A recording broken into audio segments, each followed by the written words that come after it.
ये रहा बिल। और कौन सा मोबाइल है ये? Vivo S1 Pro। Vivo S1 Pro। ये देखिए अभी मंगाया है अमेजोन से। अमेजन 8 GB 8 128 में है। 8/128। अब देखो इसे खोलते हैं पूरी तरह से। पुश कर दियो वीडियो। अब इसे खोलते हैं।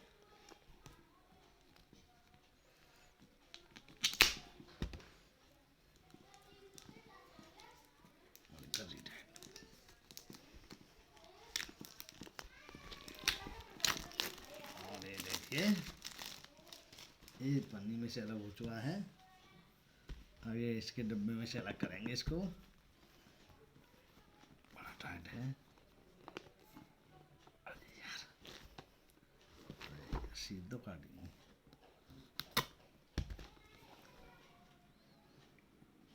और ये निकलने वाला है। निकल आया। और Vivo लिखा है इस पे। वीवो ये इसका कवर है इसमें। और ये फोन है। ये मोबाइल है। ये चार्जर। ये लीड है। ये मोबाइल ईयरफोन है ये। देखिए वाइट कलर में है और बहुत ही मस्त सेट है।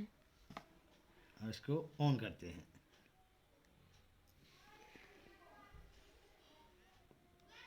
देखो ऑन हो गया ये। बस बहुत बार